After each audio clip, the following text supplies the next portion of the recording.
ইমাম মালিক রাহমাতুল্লাহি আলাইহি তিনি একদিন নয় দুই দিন নয় 40টা বছর মক্কাতুল মুকাররমায় অতিবাহিত করেছেন। আল্লাহর কাবা ঘরের সামনে দাঁড়াইয়া দাঁড়াইয়া আল্লাহ তাআলার পায়ে সিজদা দিয়েছেন। যখন মনে চাইছে ইমাম মালিক কাবা ঘরের তওয়াফ করেছেন। যখন মনে চাইছে ইমাম মালিক রাহমাতুল্লাহি আলাইহি তিনি উমরা করেছেন। যখন মনে চাইছে প্রতি বছরে বছরে তিনি হজ করেছেন। এরা দুনিয়ার মানুষ একদিন নয় দুই দিন নয় ইমাম মালিক রাহমাতুল্লাহি আলাইহি 40টা বছর মক্কাতুল মুকাররমায় থাকার পর এবার একটু চিন্তা আসলো, অনেকদিন এখানে ছিলাম, এখন একটু মদিনায় যাই, আমার মায়ের নবীর রোজা ধারের কাছে যাই, আমার মায়ের নবীর রোজার সামনে দাঁড়াইয়া দাঁড়াইয়া নবীর সাথে কথা বলবো, বাকি জিন্দেগিটা মদিনার ভিতরে কাটায় দেওয়ার চেষ্টা করব। এই নিয়ত কইরা ইমাম মালিক মদিনাতুল মুনাওয়ারায় আসলেন। ও দুনিয়ার মানুষে মদিনাতুল মুনাওয়ারায় আইসা ইমাম মালিক পরিপূর্ণ নিয়ত করে বসলেন, আমি এখন থেকে আর মদিনাতুল মুনাওয়ারা থেকে বের হইব না। দুনিয়ার মানুষ তিনি নিয়ত করে বসলেন মদিনাতুল মুনাওয়ারায় যেন তার মনটা হয়, যদি মদিনাতুল মুনাওয়ারায় তার মনটা হয় তাইলে যেন নবীজি যে মাটির ভিতরে শুয়ে আছে ওই মাটির ভিতরে ইমাম মালিকের যেন কবরটা হয়, দাফনটা হয়। ইমাম মালিক রাহমাতুল্লাহি আলাইহি কেমন আশিকে রাসূল ছিলেন, আমার মায়ার নবীর প্রেম তার ভিতরে কেমন ছিল। ও দুনিয়ার মানুষ মদিনার ভিতরে মরণের স্বপ্ন অনেক মানুষ দেখে কি দেখে না? আরো জোরে কর। অনেক মানুষ আছে, এমনকি আমি আমার বাবার কথাই বলি, তিনিও আমাদেরকে বলে ওনার স্বপ্ন হলো যেন মদিনাতুল মুনাওয়ারায় মৃত্যুবরণ করে, তাহলে জান্নাতুল বাকির ভিতরে তার দাফনটা হবে। ও দুনিয়ার মানুষ আমাদের ভিতরে কত মানুষ আছে এই নিয়তটা করে বসে আছে মদিনাতুল মুনাওয়ারায় যদি মরটা হয় তাইলে জান্নাতুল বাকিতে দাফন হবে, আমার মায়ের নবীর রোজার পাশেই তার দাফনটা হবে। ও দুনিয়ার মানুষ আল্লাহ যেন আমাদেরকে মদিনাতুল মুনাওয়ারায় মৃত্যু দেন, জোরে কোন আমিন।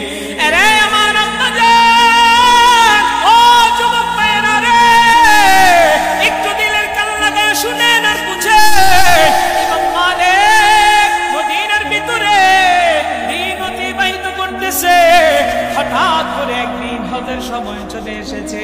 ইমাম মালিক ঘরের ভিতরে বসা রয়েছে, মসজিদের নববীর ভিতরে বসা রয়েছে।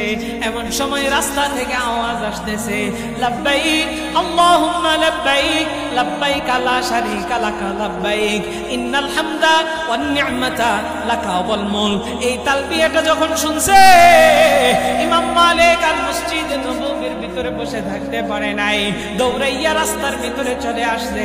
আয়েশা দেখে সাদা ইহরাম পরিধান করা হাজী সাহেবরা তালবিয়া পাঠ করতে করতে মক্কার দিকে আল্লাহর ঘরের দিকে তারা ছুটতেছে হজ্জে বাইতুল্লাহ, বাইতুল্লাহ হজ করার জন্য, আল্লাহ তাআলার ডাকে সাড়া দেওয়ার জন্য তারা যাইতেছে।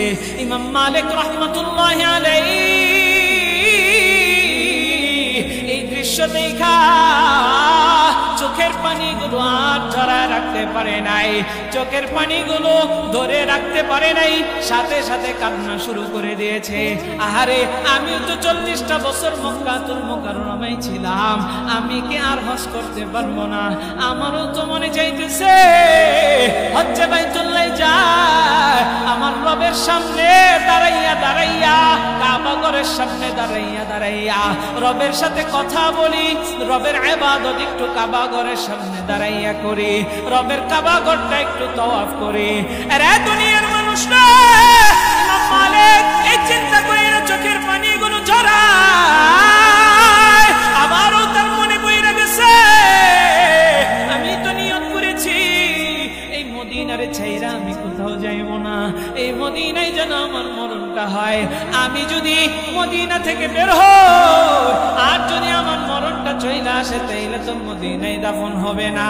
ও দুনিয়ার মানুষ, একদিক দিয়ে আল্লাহর প্রেম, আরেক দিক দিয়ে নবীর প্রেম, ইমাম মালিক কি করবে বুঝে উঠতে পারতেছে না। ও দুনিয়ার মানুষ রে, এই জন্য ইমাম মালিক ইস্তেখারার নামাজের ভিতরে দাঁড়ায় গেছে, জোরে কোন আল্লাহু আকবার।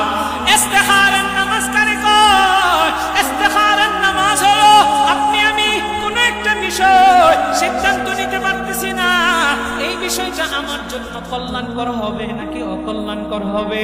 ও দুনিয়ার মানুষ, আপনি আমি যখন সিদ্ধান্ত নিতে পারতেছি না, এমন সময় আপনি যদি ইস্তেখারার নামাজ পড়েন, ইস্তেখারার দোয়া আছে, এই দোয়াটা পড়িয়া আপনি রাতের বেলায় আল্লাহ তাআলার পক্ষ থেকে স্বপ্ন যুগে দেখার জন্য যদি ঘুমায় পড়েন, আমার আল্লাহ চাহে তো